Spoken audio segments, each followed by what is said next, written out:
Assalamualaikum warahmatullahi wabarakatuh. Saya Azizul Hakim Nugraha yang ingin membahas tentang pertemuan kedua kita, yaitu skema manajemen harapan dan realitas. Ketika perubahan digulirkan dan pemimpin perubahan datang, maka manusia membentuk ekspektasi yang wajar dan dibentuk berdasarkan hitungan-hitungan logis dan rasional. Ekspektasi yang didukung oleh dorongan-dorongan yang sifatnya emosional akan membentuk hasrat harapan.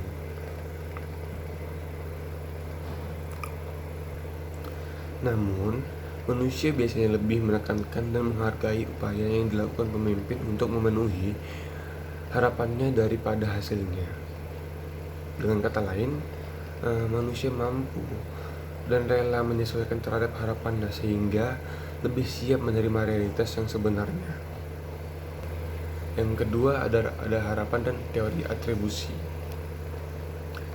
Teori atribusi menjelaskan bahwa bagaimana sikap ingin tahu manusia menemukan kesadaran baru melalui sejumlah hal yang dapat dideteksi.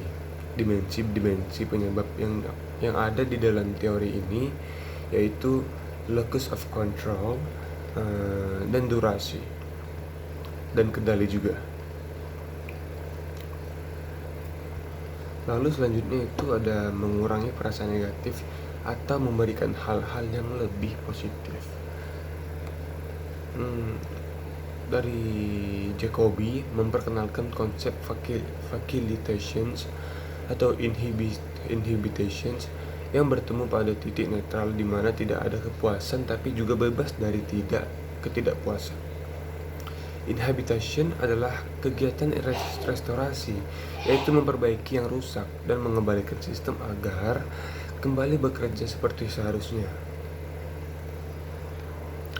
Perubahan memerlukan skala prioritas dan prioritas pertama adalah menyikapi masalah-masalah masa lalu atau perasaan negatif, kemudian memberikan kepuasan dan sistem baru atau melakukan hal yang positif. Lalu selanjutnya itu ada memelihara harapan.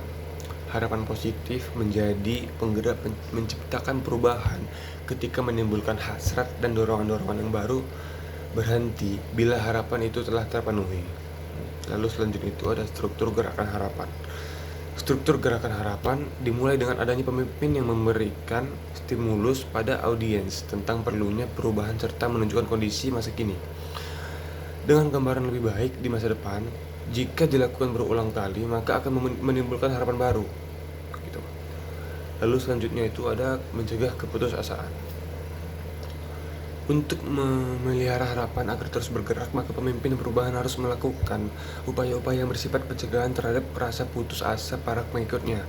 Rasa putus asa yang dialami para pengikut bisa mengakibatkan seorang pemimpin gagal menyelesaikan perubahan. Perubahan tidak dapat terjadi sebelum mayoritas pengikut ikut berubah. Dalam perubahan, mayoritas massa cenderung lambat bertindak. Perubahan hanya dimotori oleh sekelompok orang tertentu yang bisa melihat perubahan karena berada di dekat pemimpinnya, gitu. Lalu selanjutnya itu ada menciptakan harapan-harapan yang baru. Karena harapan itu memberikan dorongan dalam perubahan, maka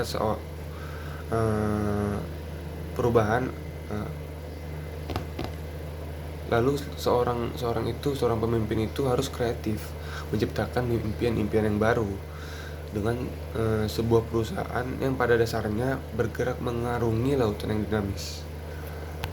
Selanjutnya itu ada hal-hal yang kasat mata membangun optimisme.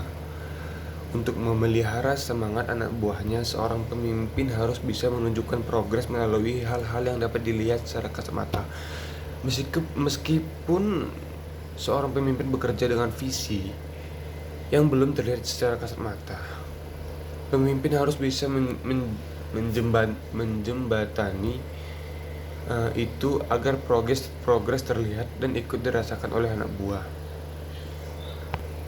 Dengan memerhatikan poin-poin tersebut, maka pemimpin harus bertindak dengan sangat baik, karena masyarakat pengikut atau bawahan atau konsumennya tidak sepenuhnya dapat menerima begitu saja konsekuensinya.